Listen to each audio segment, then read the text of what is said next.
Hey, we're back. I'm Piper. This is Chakra Talk Live. Today we are going to talk about stabilizing higher vibrational energies. But we're going to start with stabilizing the lower ones. So I'll go run through my spiel for a little bit here and take a little time, let some folks gather. Hello, Jenny. You're almost always the first one here. Let's see. I'm Piper. I should start with that.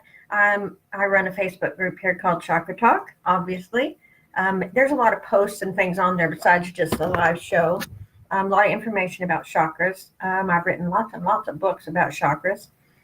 You can get all those on Amazon. And here in Salem, Oregon, we run a group called Marinsky's Magic, me and my partner, Joe. And Marinsky's Magic is about connecting you to the cosmos. And what that really means is connecting you back to your own inner source, your own inner soul string, so that you can start having something to do with driving this thing instead of just being driven by it. Okay? So what I want to talk to you about today is vibrational instability. Hi, Rosa. And lots of folks do, one of the questions I get asked very frequently is, how do I stabilize this? Either they have headaches or they're shaking, or I've had some folks who kind of have some problems with diarrhea, not diarrhea like a sickness, but unpredictability, things like that, when these vibrational things are moving along. And I got to thinking about this, and I have a couple, well, at least 2 or 3 people right now, 4 right off the top of my head right now, that are expanding really quickly. And they're all having different, I don't want to say issues, they're all having different experiences as they move towards stability. And I just have been observing that and witnessing it. And they're very different experiences because they're approaching different areas, different frequencies, different vibrations. So I thought today we'd just start at the bottom, at the root chakra, and we'll just kind of work our way up. And if any of these symptoms have occurred and they coincide with things going on in your life, then maybe some of the things that I've seen working that used to work for myself when I was working through this process, and that's working for other people now as they work through it, maybe that'll help you. Or maybe if some of you have any specific questions or comments of your own, there's a lot of people in the world having spontaneous awakening right now. I was told that we've hit 1% that is awake.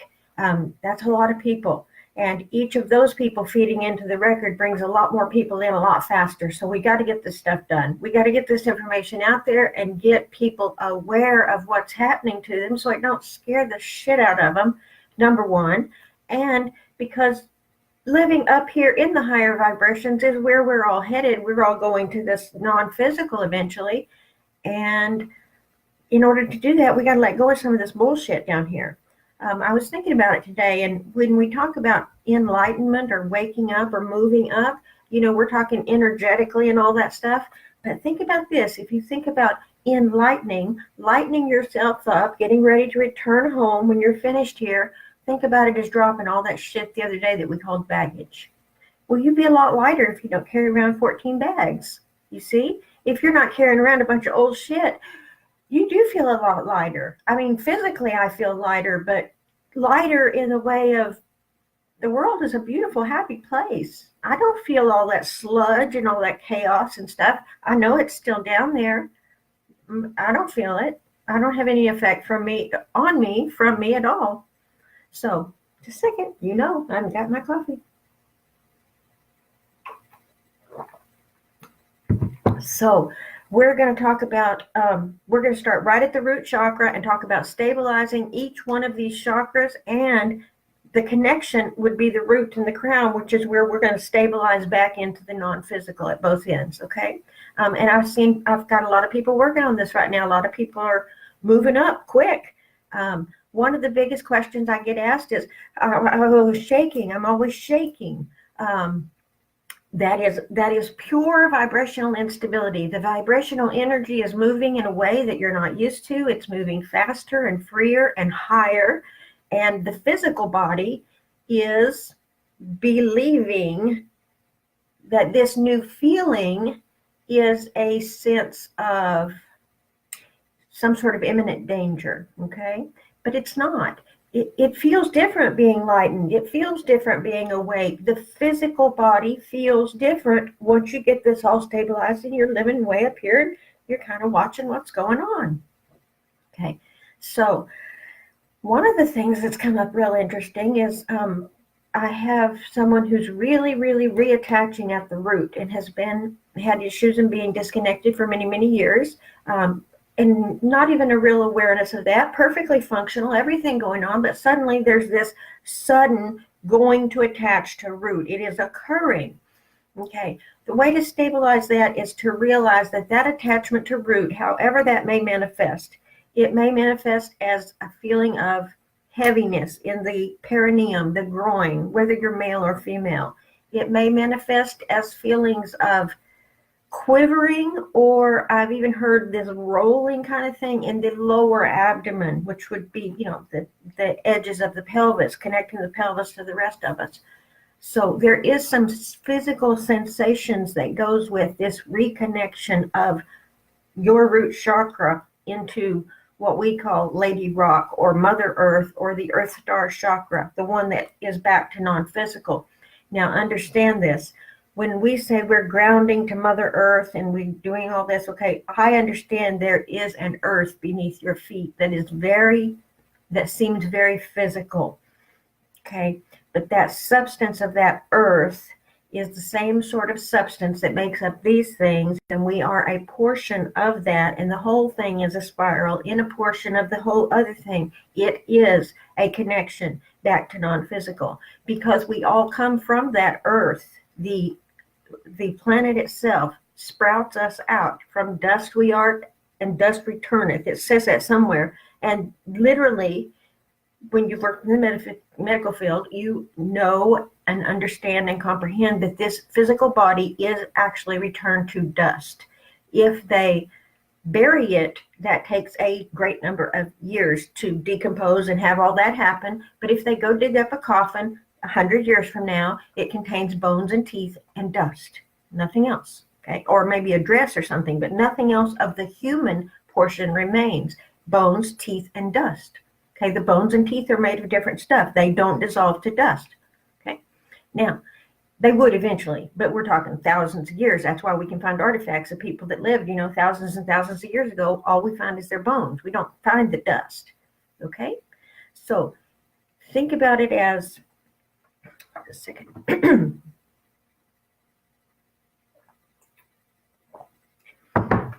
There's this, if you think of this as the Mother Earth herself, okay, and we've got person here, person here, person here, person here. You see we're all springing up from the same stuff. Well, that connection right down there where we all touch the Mother Earth, that's a non-physical connection between all of us. And if you've read any of the stuff I've written, or if you've listened to me yak about the root chakra, I say for the root chakra to be healthy, you must be attached to other people, okay? Or you must at least be attached to something.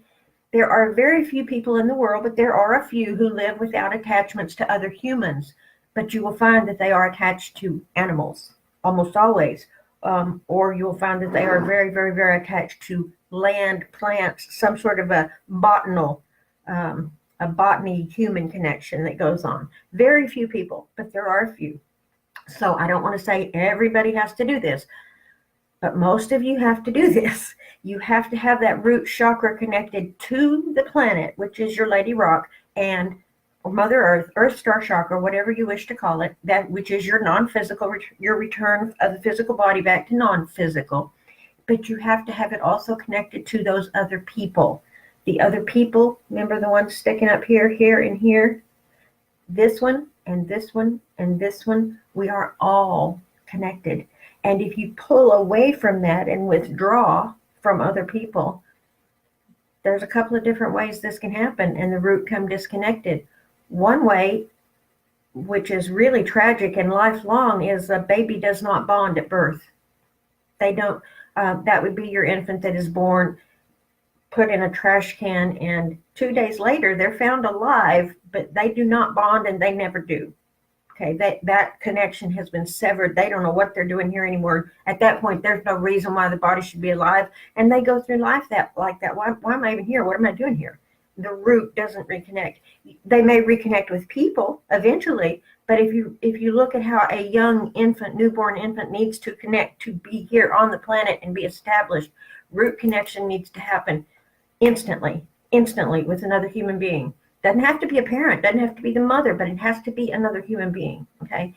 Sometime back in the, I'm not quoting because I don't know, but I'm going to say approximately the 40s or 50s, they were doing some scientific experiments here in the world. And they were purposefully taking roomfuls of infants and laying them in their beds and not touching them and not speaking to them and not giving them any sort of interaction, just to see what would happen. They fed them, they cleaned them. That was it. The infant cried, the infant cooed, the infant squawked, whatever. There was no attention. It was left. What they found is very quickly these infants quit crying or squawking or cooing. And they found, as they followed in their wonderful scientific experiments on human beings, they found that these infants did not grow up to be stable, happy adults. They were unattached, many of them, for the rest of their existence here because of those experiments. Now, if you think of that, it's not in an experimental way. What about the baby born to a drug-addicted mother? Have you ever seen or dealt with that? I have. They feed them, they clean them, and they leave them over there laying while they go about their drug business. Those babies don't attach. Okay. In another way that you can come unattached from the root, two really big things. Okay. Number one is extreme trauma as a young child. So you do attach. You have an attachment to your parent, and for whatever reason, that attachment is broken. Parent dies or loses custody, whatever situation it is that separates biological mom from child permanently, and that's broken. Okay, it's broken. So then the child has had a root connection. Now they've got this thing that's out here grasping. It's grasping. They're connected to the earth. They're not a newborn that needs to connect to just survive. They're a kid. They've had this trauma. They've lost their parent for whatever reason. They've lost who they were rooted to, and their little roots will be reaching. And either they get repaired and they grasp onto something else right away, or pretty soon they quit reaching. And then you have this closed up person who is not connected to other people. They take their roots and they close them inside, and they're like, they're not reaching. Nobody's reaching back to me. I quit. And they hold them just like this. And they hold them in the root chakra, in the storage, in the pit of the belly. And that goes on until you do something to break it. Okay? There are lots of ways to reattach. But the biggest way that I can tell you that I have seen, and I have seen this a lot, and I didn't know what I was seeing. I told you before, I was a nurse for 30 years. So I have seen attached, I have seen not attached. I've seen all these things. I didn't know what I was looking at, but I can go back now and know what I was looking at as far as chakras. People in the dementia unit that I worked in are completely unattached at the root chakra.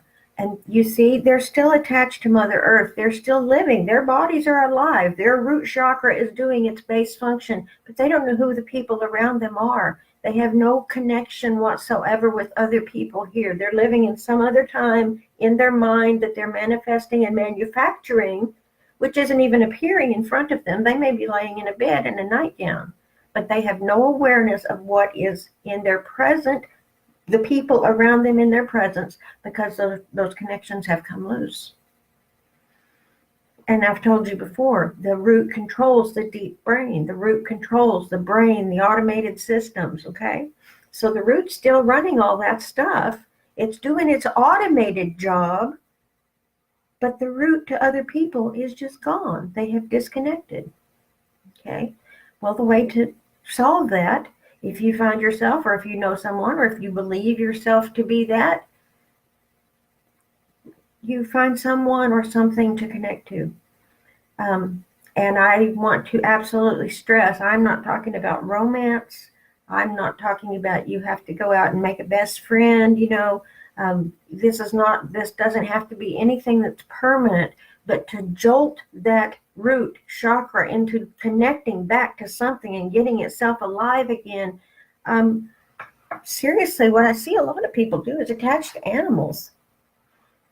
One of the things that I've been looking into quite a bit as just research, because I have a big interest in how this is working with chakras, there are quite a few children receiving therapy to stabilize their structural issues by riding horses. Big horses. The child is put on, they're safe. I mean, it's a whole horse riding therapy thing. I mean, it's not a kid on a horse just getting run off. They have a whole method here. But they put these children with cerebral palsy or muscular issues, or with traumatic surgical issues, loss of limbs, whatever, all kinds of things I've read about, on these big horses. Those horses ground those children when they can't ground to other people. They're also doing this with autistic children who can't talk to the other people around them because they can't communicate. They get on those horses and they have a different experience. You see, that's directly grounding them to the earth mother, to root chakra, and they're grounding to that animal. That animal is sitting between their legs where their root chakra engages when it's engaged. Do you see? And the animal causes them no threat. In the case of the children that are having the structural issues, they say they sit up straighter. Their backs don't hurt as much. They don't have as much spasticity problems. In the ones with the autism, they're calmer. They're having a more pleasant experience the rest of their day once this is done. These are pretty severely autistic kids I've been reading about, nonverbal, not really connected to too many folks, as far as, there's always that someone's got to feed them, and they know that, and they make some connections. We're talking very low vibration, very low function. They put them on those horses, and those children have a different day. That, as far as I can tell in my observation, and I've been watching this now for a couple of years, it is a direct charge to the root chakra. Thank you, horses. Dogs climbing in your lap. These animals that have this unconditional love for you. Pets. These horses are not pets. They're therapy horses. Your pets that live in your home. What is the first thing that happens if you're sad or upset? Your pet comes to share that with you. What's the first thing that happens if you come in the door and you're great and excited about something? Your pet comes to share that with you. You are rooted together. It's a root connection. I have often said pets charge the heart chakra. In my current understanding, I'll re-explain that. The energy coming from pets is so enormous that it causes a physical reaction so that you can feel it open the heart chakra. But it's no different than any other energy from source. Anything not of this body is source energy. The energy coming through pets is huge, particularly mammals. I do not have too much experience with reptiles, but my understanding is they're not quite as warm and snuggly, and they're not even as snuggly as you, Nelson. Big old snake. Good Lord. By the way, we bought you cashews, or cashew cookies. Anyway, so let's talk a little bit about when you do have that issue and you are trying to restabilize. How are you going to do that? You've made the connection. You realize that you've got to get something going. You've got to get that root moving. If the root is stuck and mired, that's when you have people with depression and apathy. So we're going to push on through that and see what happens as we move it up. Now, if the root is disconnected, you have these people who just don't belong anywhere. They can't connect. They don't feel like they belong anywhere. That's because they're not connected, and the root is reaching and nobody's reaching back. They're throwing out a help me, but no one is responding. Okay? You can imagine in your mind how that is. Well, the energetic thing is very similar.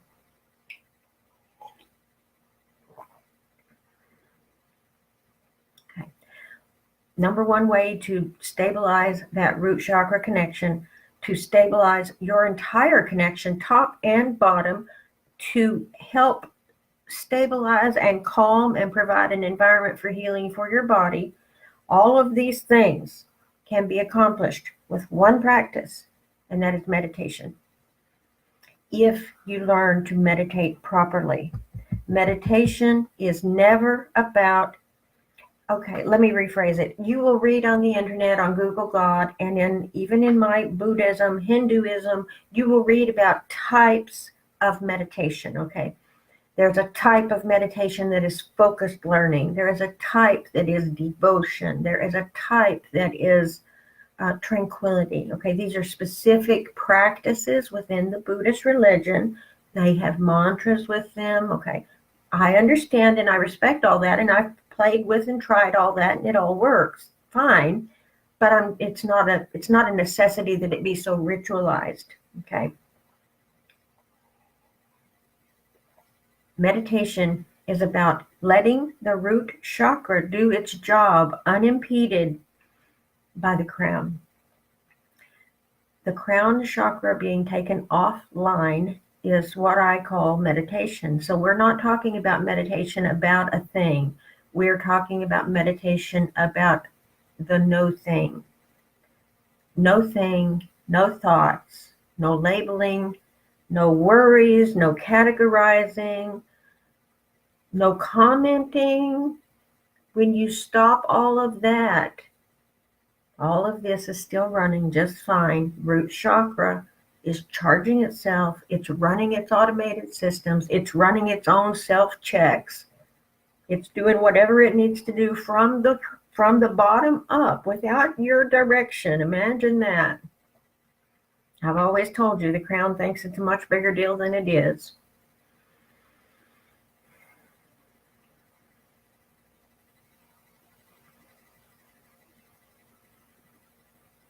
Other things you can do, the things you read on Google God about about grounding, they're absolutely correct. But I want you to understand, just because you walk outside barefooted and come back in your house does not mean you are grounded. There has to be some intention with that. There has to be some understanding that there is an actual energetic thing happening here. And there has to be acceptance of that energy. Okay. I'm not struggling, but I'm watching a friend of mine and someone else close to me both. And I've come up with this idea that there's a difference in expectance and acceptance. Okay. Because the crown chakra gets involved, we have a sense of expectancy because we've thought up what we think ought to happen. Okay, so our ideas about our root chakra being grounded are based on just what I said, ideas. We have ideas about it. But if you've been walking around for 30 years ungrounded, you don't know what it feels like. So you are just having ideas. Do you see? You're activating this chakra, not that one. And it doesn't work to take the crown chakra and try to activate the root. Like the root is doing its own system. Well, the root is the system, okay? It's doing its own internal checks. Once you activate it, get that crown offline, get into deep, quiet meditation where there is no thought, then the root can go through and clean up and restore and recharge and assess for issues and whatever, but it does that automatically. You don't have anything to do with it, okay? You practice meditation into deep meditation without any thoughts for a period of time. I would estimate, guessing, you do that for 30 days, you will begin to notice a difference in your physical body. I did. I actually noticed a difference in my physical body probably within 10 days. I'm now 5 years into this, and I am healthier than I have ever been, and I was that close to dead, physically dead, that close. And now I am just, my health is like getting exponentially better. I don't even have an explanation for it. Okay. So root chakra, you get connected to the lady, connected to the earth, but have it with an understanding. Treat her as someone who can help you. Don't walk outside barefooted, have a cigarette and tell me you're grounded. That's not the way it works. I did all those things like addiction and alcohol, and all the heebie-jeebie practices, the ritualistic dancing barefoot and all that crap. Nothing of that stuff does anything for you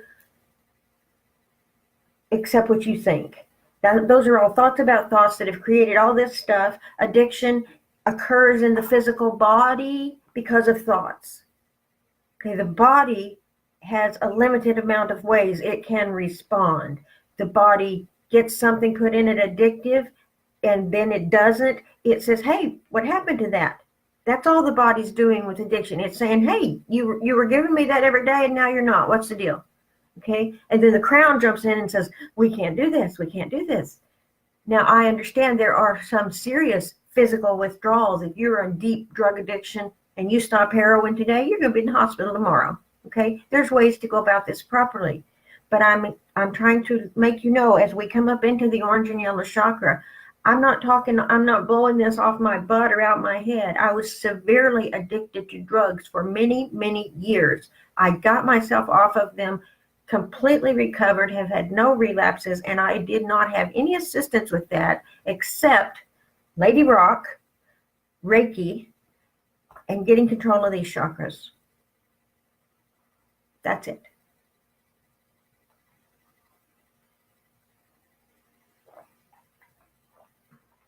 Okay, so I'm kind of passionate about that because I don't have a lot, but I am aware of people who are still lost in that addiction, and they absolutely cannot give up the fact that they can live without that.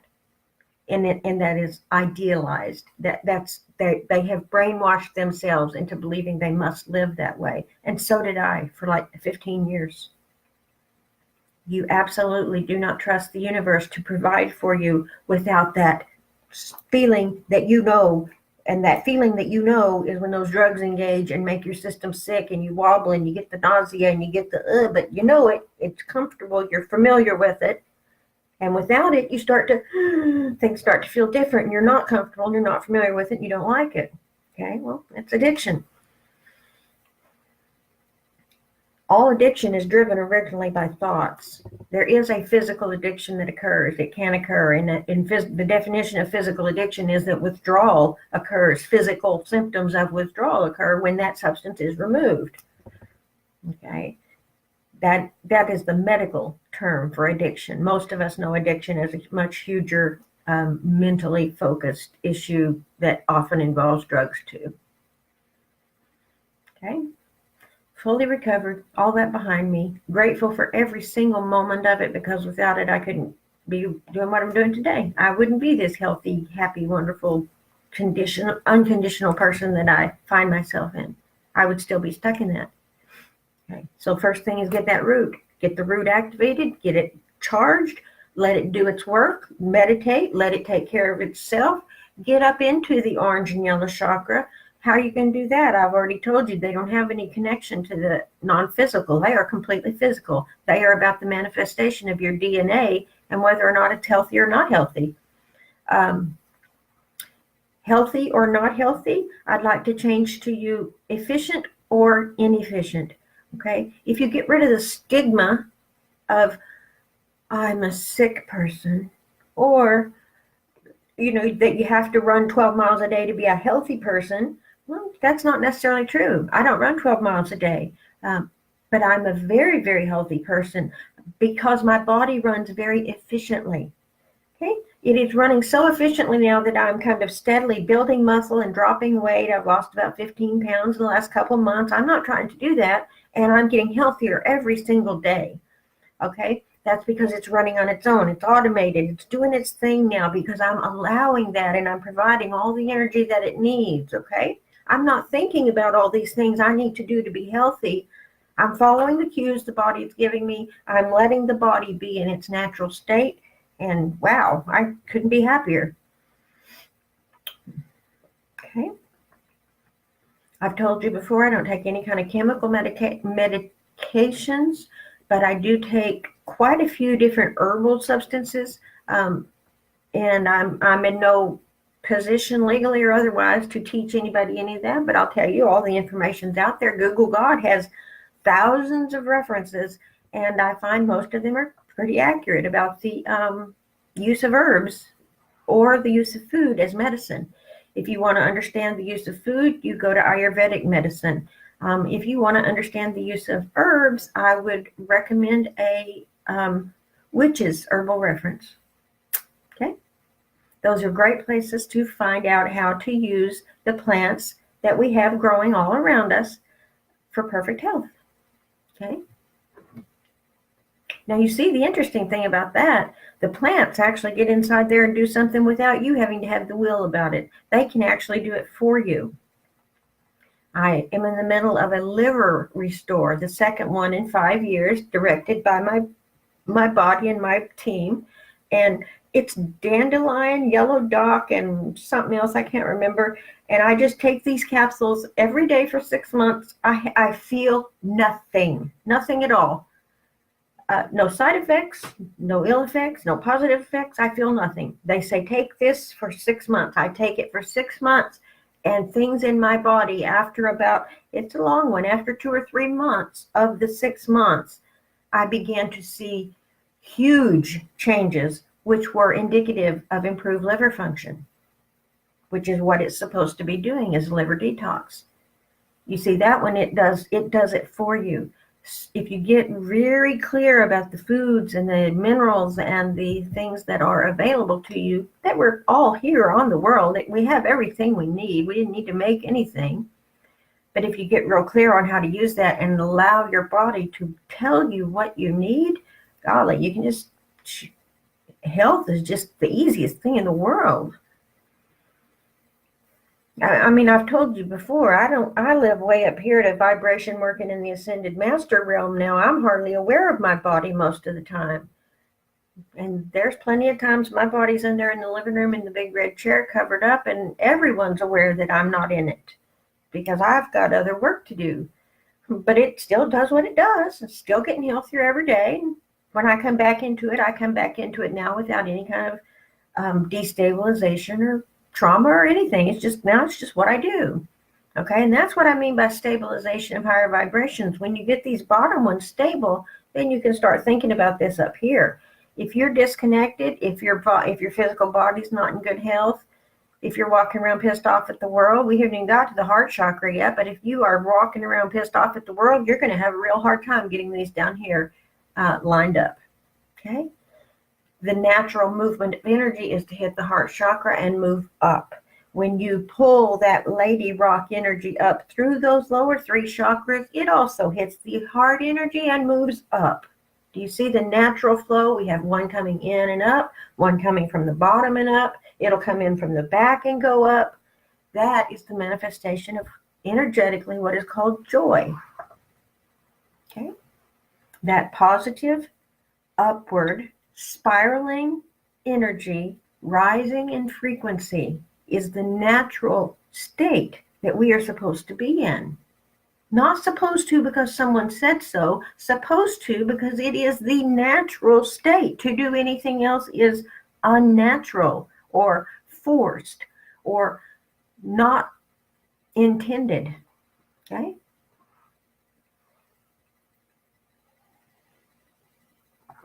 Okay. So we've talked about getting the root connected, getting the body straightened out, getting those things connected and stabilized. What happens when you start getting well and you start having noticeable heart opening?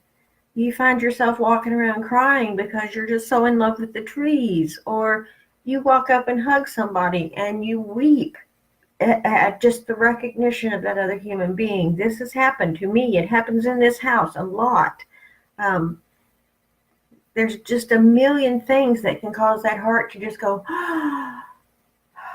and when it does, it is unmistakable. You feel it right here under the collarbones, and it feels just like it goes, because that's exactly what it's doing. It's just opening wide up. And what's it doing? What is the purpose of the heart chakra? It's the intake valve. So when that heart chakra opens up big like this, what are you doing? You're taking in so much more source energy. And when that heart chakra opens and you're joyous and that energy's moving up, oh, it's like a waterfall in reverse. The energy's just moving, moving, moving, moving. You want to get this stabilized so that your energy always moves up, okay? Stabilizing out-of-body energies like I do and stuff like that is not anything necessary for you to live your day-to-day life. Getting this heart chakra open so that your energy is always moving up is crucial and essential if you want the health of this thing that you have to live in. This thing cannot give you efficient maximum usage with those lower three chakras out of alignment. Out of alignment or disconnected from returning to source at the root. Okay, and I only mentioned those two things because I already told you the yellow and orange always work together. One does not get in alignment without the other. If one's out of alignment, the other one is struggling. If you put it back in, the other one will struggle. They must be treated together. That is the physical manifestation of the human body, the yellow and orange chakra. No connection to source energy, okay? It is being fed by DNA, by feeding food, by respirating oxygen. It's being filtered. It's being hydrated with blood and water. It's mostly water at that point, but the organs in it are also mostly all made of water, but they're doing a very specific job for you, each one, okay? Okay. So we get up to, so the heart chakra opening up, it can just be the most magnificent thing, and it can happen from very unexpected causes. And it sometimes can happen with a complete stranger. Don't let that alarm you. Don't think, oh, this is weird and this is not normal. If you happen to encounter another human and you're at a very similar vibration in your heart chakras, you may feel that heart chakra, that you may feel that, oh, love, and realize it's a stranger standing in front of you. If you do that, I highly recommend you say, are you open to a hug? Could I just hug you? Almost always they will say, I was wanting to hug you too. You see, that's not a singular event. That's not something if you have that happen and there's a stranger in front of you looking at you, it's happening to the both of you. That's a heart opening and a connection, okay? Energetic and the non-physical, connecting to each other, going, oh, I know you, I know you. Doesn't matter if this thing knows that thing. If you consider the word namaste, if any of you actually use that word and actually know the origin of it, the part of me that's pure energy looks over there and sees the part of you that's pure energy. Yeah. The God in me honors the God in you. There's a million different ways it's translated. It is energy, recognizing energy. Okay, so then let's talk about, we've got this heart chakra open, and really all that's required to stabilize the heart chakra is to keep things below it stable. So you've got your physical health improving. These down here don't have to be 100% well for this up here to start working properly. And big clue, as soon as you get this working properly and you're pushing and pushing that up, it'll begin pulling this, and this will start occurring much quicker. You want physical health back, you get that heart chakra open, get attached, get invested in what you're doing in your life, care about something, have it come in, have it move up. You'll be surprised how quickly your physical health can change. I was shocked. I mean, I was literally shocked. I was on the verge of death. And I am today the healthiest person around, mentally, physically, spiritually, very stabilized in this place. So I know it can be done. I'm not saying you go out and get stable. I'm saying I am stable. This is how it occurred. Okay, I'm always sharing my stuff with you. I'm never instructing you and stuff. It sounds like I give instructions because I was a registered nurse for a long time and I'm used to being the teacher and being in charge. But really and truly, all I'm doing with you is sharing what I've already done. Okay. Next one we're going to talk about is throat chakra. How do you suppose you get that throat chakra stable, open, in use? I've told you all, and it's a single one statement line. 100% honesty and integrity with yourself every single day. End of discussion on the throat chakra. That is what is required. Okay. Third eye, we've talked about, is a portal. You will not stabilize anything in the portal. It's not yours to stabilize. You learn to pass through it without it yanking you or scaring you, but there's nothing there for you to stabilize. It's not attached to your body. It is back in non-physical. Okay. Then we come to this thing. Oh boy. How in the world do you stabilize that crown? How do you stabilize the energy in the crown? Do you want the energy stabilized in the crown? Let's think about that. The crown has a very specific job. It is to see, or it is to acknowledge, understand, codify what your senses bring in. So sight, sound, smell, taste, touch. Brain tells you what that is. Crown's telling you what all that stuff is. I know that this is coffee, table, computer, okay? That's the crown telling me that thing that appears blue and gray and has this shape, coffee cup, okay?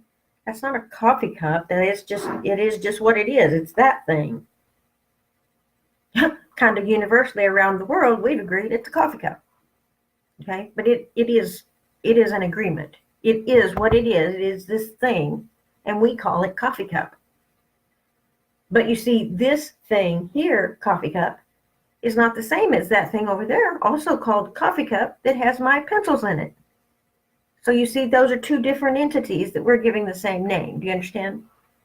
Okay. What we label things, that's what the crown does, okay?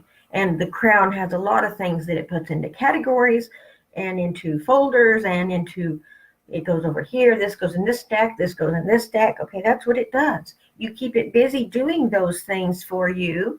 How do you keep the crown busy? Well, you engage it doing what it likes to do. It likes to look, label, categorize, and put away, store. It likes to organize, and it likes to label everything you do. Okay? If you don't keep it busy doing that, then it likes to label everything that leaks in through the Akashic record, which are these thoughts. And if it gets stirred up in labeling those thoughts that have nothing to do with what's going on in your sensory world, your physical world, or your immediate right now, and we get on that hamster wheel, then we have anxiety.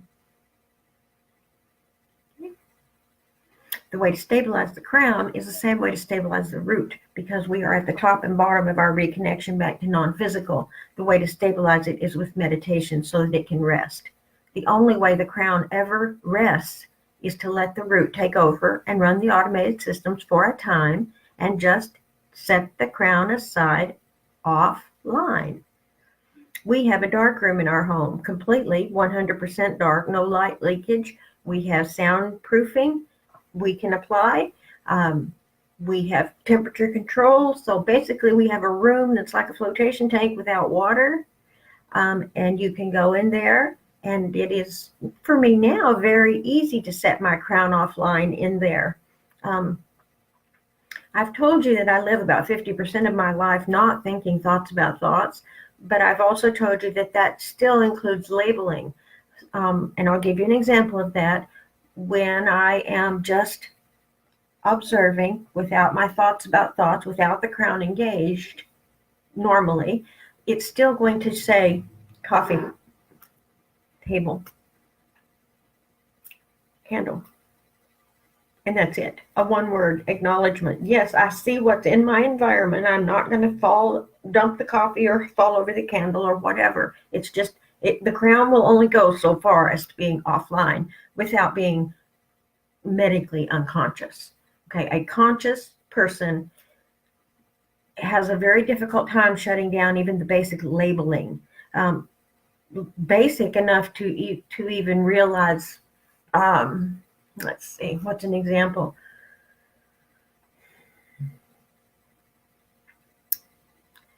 For instance, when I walk outside in the morning, if I walk outside in my t-shirt and bare feet and it's 35 degrees, crown's going to say cold, okay, to protective. See what I'm saying? Not only am I going to go, but the crown's going to say, it's cold, you idiot, put your clothes on. Okay, that's the crown. That's what I mean. It will only be shut down to a certain point.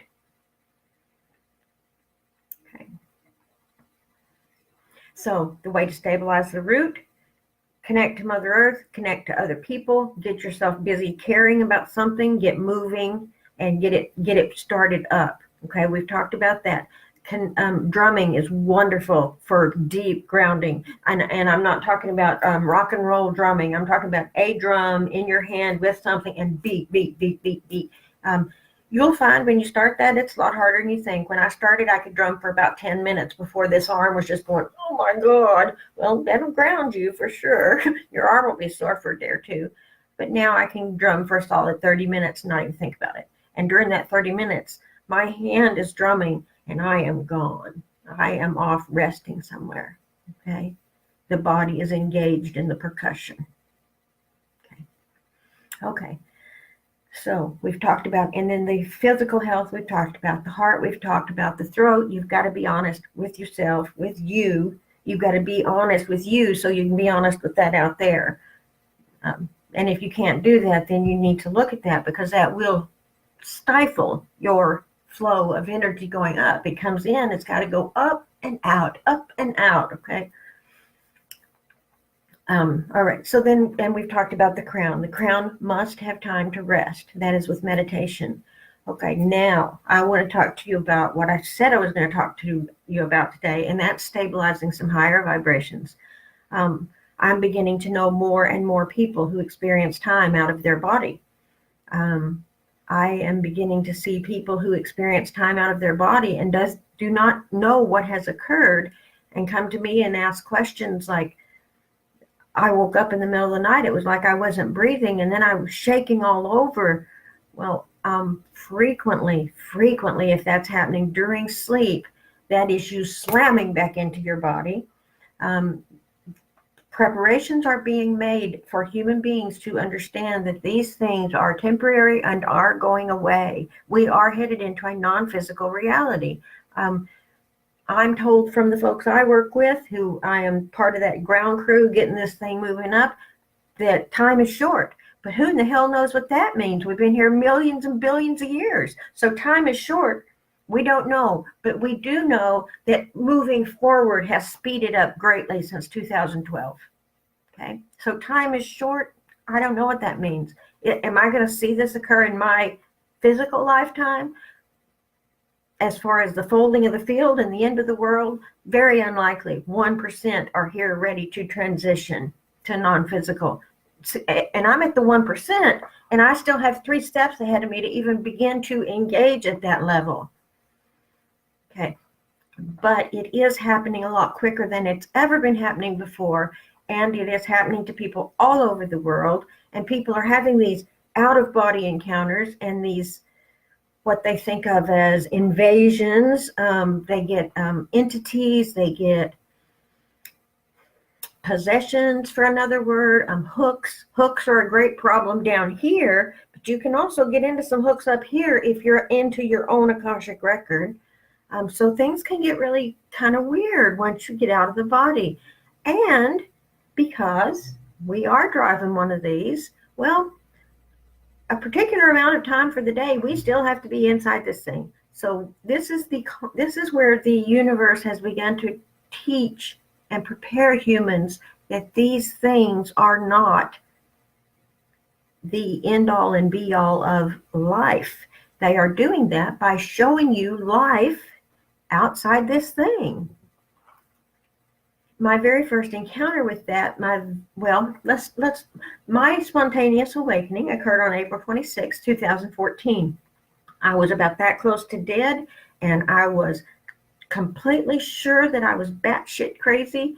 As in mentally ill. Seriously, the voices in my head were just tormenting me forever. And finally that morning, I was like, I'm done with this.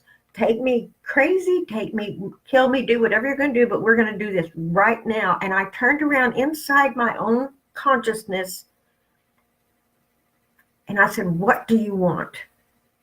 And immediately the ruckus and the chaos pulled back and I heard, "We are here to help." And those voices are still with me today, 5 years later. And I know who they are, and they are dear friends of mine. And they are completely non-physical.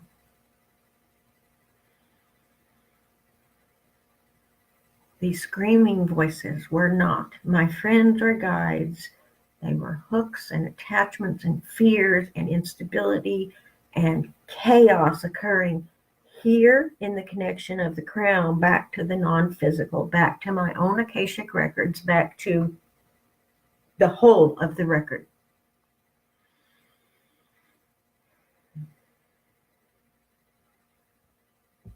So it has taken me 4 or 5 years to have that completely stabilized. And in my particular case, stabilization required a repair of a fractured soul that was split into 5 pieces that I identified. I don't know if there were others, but if they were, they reincorporated as well.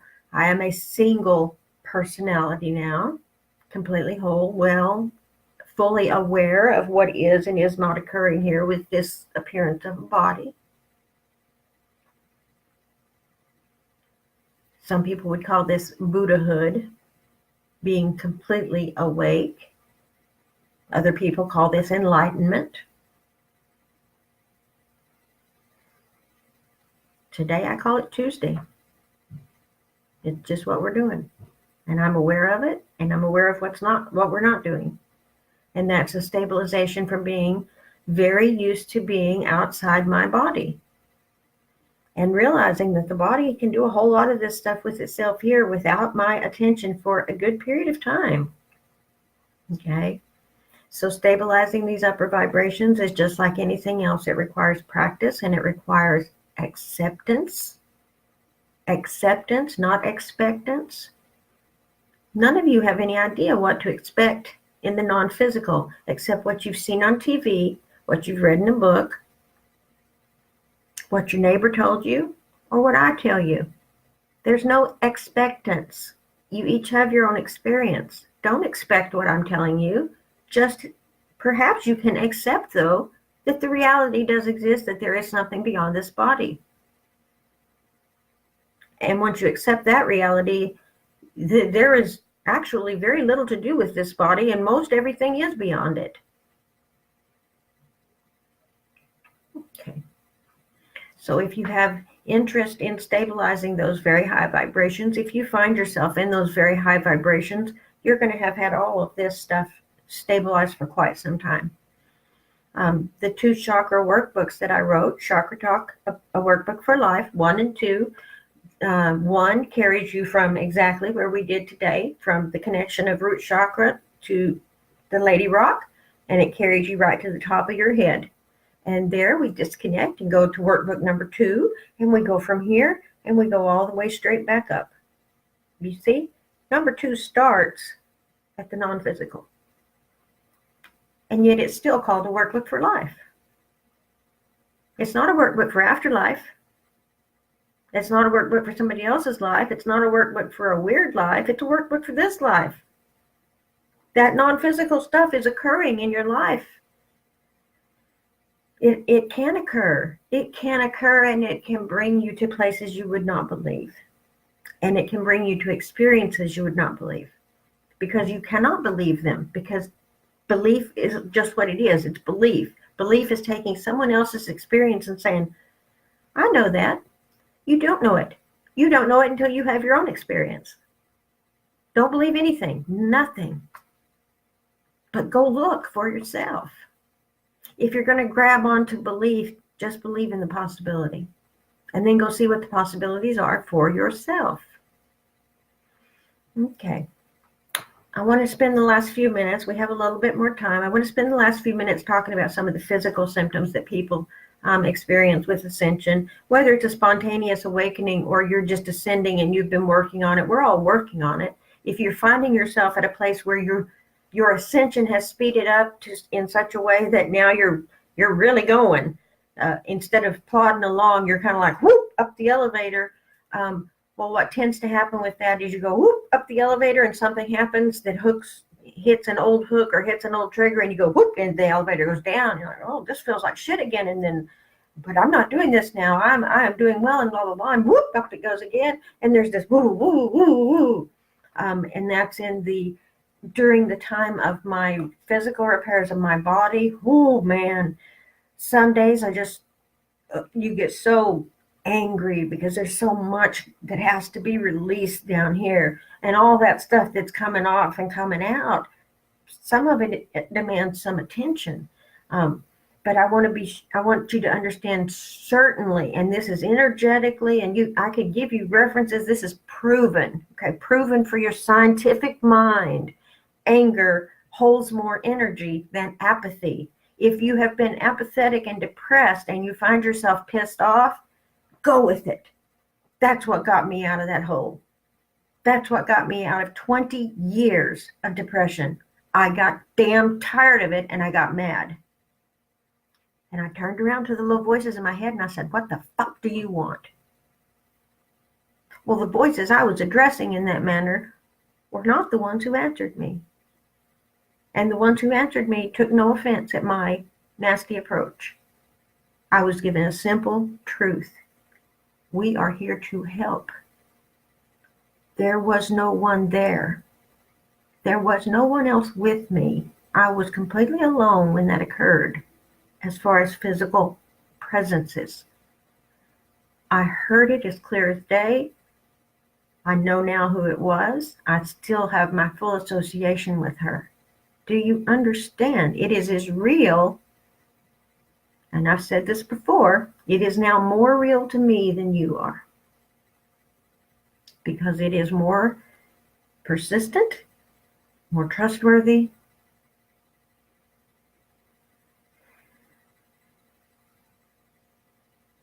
It's an interesting world when you start realizing how very little of the energy you put into your everyday life is really required, and how much excess there is to play with in the not everyday life. My dear friend Marion Simon says it's non-ordinary reality. I think that's a specific shamanic term. So that doesn't say it's non-ordinary craziness. And that doesn't say ordinary equals normal. It says non-ordinary real reality.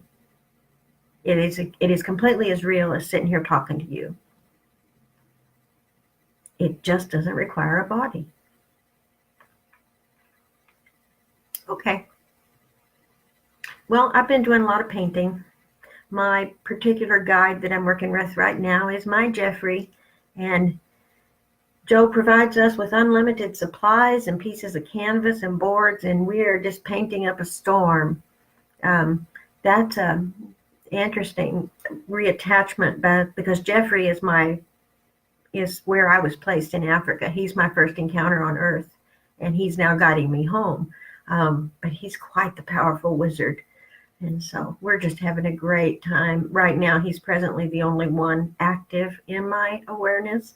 I have Black Elk and the others, and the way this works when I'm not active with them is they're kind of like a book on a shelf, except that once in a great while these books will say from the shelf, hey, I got something to say. Think about Harry Potter's book that was kind of a monster. These aren't monsters, but sometimes they speak without being opened.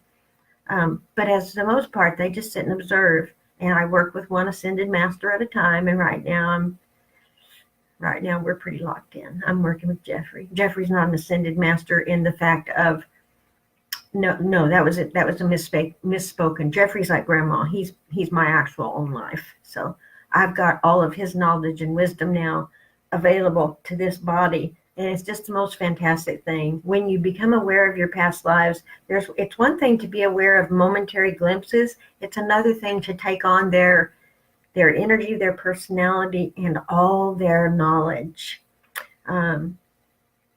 Jeffrey was here 11,000 years ago, and he's lived all the lives that I've lived from then till now. He has a lot of knowledge, a lot of wisdom, and now I have all that.